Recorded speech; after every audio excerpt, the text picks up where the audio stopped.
इस वीडियो में हम एक्सरसाइज 1.3 का क्वेश्चन नंबर 3 सॉल्व करेंगे। ये चैप्टर 1 नंबर सिस्टम्स है एंड इस क्वेश्चन में हमें बोला गया है कि हमारे पास ये रैशनल नंबर्स हैं डेसिमल फॉर्म में, हमें इन्हें कन्वर्ट करना है p/q के फॉर्म में। ठीक है, हमने ऑलरेडी सॉल्व एग्जाम्पल में मेथड अच्छे से सीख लिया है, तो मैं तो ये चाहूँगी कि आप पहले सॉल्व एग्जाम्पल्स करो, फिर ये वाला क्वेश्चन खुद करो। आपको इस वीडियो की ज़रूरत पड़नी नहीं चाहिए, बट अगर आप फिर भी इस वीडियो तक पहुंच गए हैं तो ध्यान से सुनो सो दैट आगे आने वाले क्वेश्चंस में आप अच्छे से अपना अटेम्प्ट कर पाओ। ठीक है, so the first part is 0.6 बार। बार जिस पे लगा होता है, जैसे यहाँ पे 6 के ऊपर बार लगा है, इसका मतलब 6 रिपीट होगा। ठीक है, बार हमें दो बातें बताता है कि ये नॉन टर्मिनेटिंग है, यानी कि ये रुकने वाला नहीं है, एंड यहाँ पे रेपिटेशन है। किस चीज़ की रेपिटेशन है, क्या रिपीट होगा, वो डिपेंड करेगा बार किसके ऊपर लगा है। यहाँ 6 के ऊपर लगा है तो 6 रिपीट होगा। ठीक है, अब ऐसे सभी क्वेश्चंस का जो फर्स्ट स्टेप है वो हमेशा सेम है, let x is equal to 0.6666। अब हम इसको मल्टीप्लाई करेंगे 10 से, क्योंकि हम ये चाहते हैं कि ये जो 6 है ये इधर आ जाए। ठीक है, तो उसके लिए हम क्या करेंगे, मल्टीप्लाई बोथ साइड्स बाय 10। अब मैं ये सारे स्टेप्स लिख रही हूँ सो दैट आपको एग्ज़ाम में कैसे लिखना है ये भी मालूम हो। तो अब स्टेप्स के ऊपर भी बहुत ध्यान देना है आपने।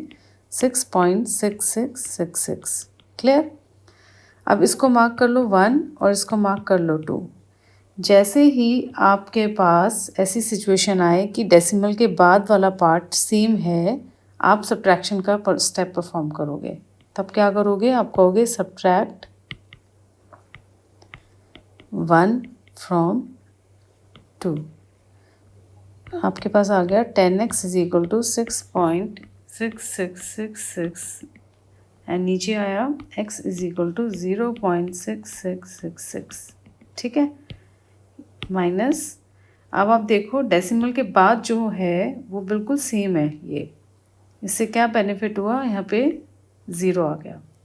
ओके, सो यहाँ पर आपके पास आया 6 और यहाँ आया 9x, तो आपके पास क्या आ गया, 9x is equal to 6। This implies x is equal to 6/9। This means x is equal to 2/3। तो आप लिख सकते हो, लास्ट में आपको लिखना होगा 0.6 बार इज इक्वल टू 2/3। ये हो गया फर्स्ट पार्ट। चलो अब हम करते हैं सेकेंड पार्ट। कोई भी पार्ट स्किप नहीं करना है, सब पार्ट्स में अलग अलग ट्रिक्स हैं, अलग अलग टेक्निक्स हैं। ओके, नाउ यहाँ पर बार लगा हुआ है 7 के ऊपर, 4 के ऊपर नहीं है, तो सिर्फ 7 रिपीट होगा, यानी कि 0.4777 सो ऑन। फर्स्ट स्टेप फिर से वही है, let x is equal to 0.477 so on. सबसे पहले तो हम इसको 10 से मल्टीप्लाई करेंगे, हम इस 4 को इधर ले आते हैं, तो हम लिखेंगे मल्टीप्लाई बोथ साइड्स बाय 10। हमारे पास आ गया 10x इज इक्वल टू 4.777 बार। अब आप देखो डेसिमल के बाद यहाँ पे और यहाँ पे सेम नहीं आ रहा है, तो इसका मतलब अभी हम सब्ट्रैक्शन नहीं कर सकते हैं। अभी हमें एक बार और मल्टीप्लिकेशन करना होगा, और अब इस बार हम फिर से 10 से कर रहे हैं और हम चाहते हैं ये 7 भी इधर आ जाए। ठीक है, तो हम लिखेंगे मल्टीप्लाई, इसका 1 मार्क कर लो, मल्टीप्लाई बोथ साइड्स ऑफ 1/10। ठीक है, तो यहाँ पे आ जाएगा 100x is equal to 47.777 dot dot dot. अब आप देखो, इसको मार्क कर लेते हैं 2। ओके, अब आप ये देखिए कि इसका और इसका डेसिमल के बाद वाला पार्ट बिल्कुल सेम आ गया है, तो अब हम क्या कर सकते हैं, सब्ट्रैक्शन कर सकते हैं। तब हम लिखेंगे सब्ट्रैक्ट 1 फ्रॉम 2, ठीक है। तो आपके पास आ गया 100x is equal to 47.777 dot dot dot 10x is equal to 4.77 dot dot dot and do the subtraction. अब क्योंकि ये वाला हिस्सा बिल्कुल एक जैसा था, आपके पास यहाँ पर 0.0 आ गया। यही हम हमेशा चाहते हैं, हमारा टारगेट है कि यहाँ हमेशा 0 ही आए। यहाँ आ गया 43 और यहाँ आ गया 90। सो हमारे पास आंसर आ गया x is equal to 43/90।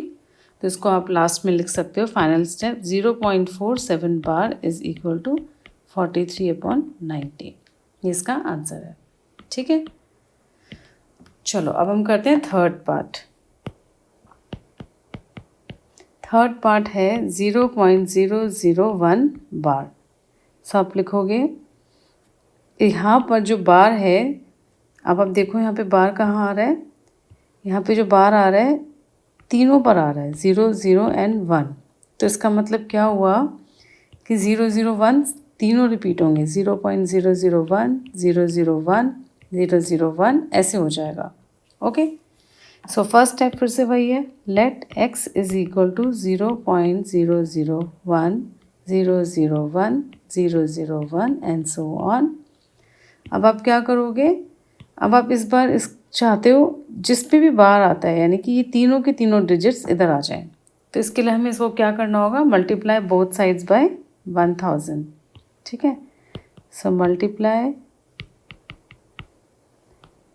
Both sides by 1000, ठीक है। आपको क्या ट्रिक लगाना है माइंड के अंदर कि जितने डिजिट्स यहाँ पे होते हैं, जैसे यहाँ पे कितने डिजिट्स हैं 3, तो उतने ही ज़ीरोज़ यहाँ होने चाहिए। देखो यहाँ कितने ज़ीरोज़ हैं 3, ठीक है।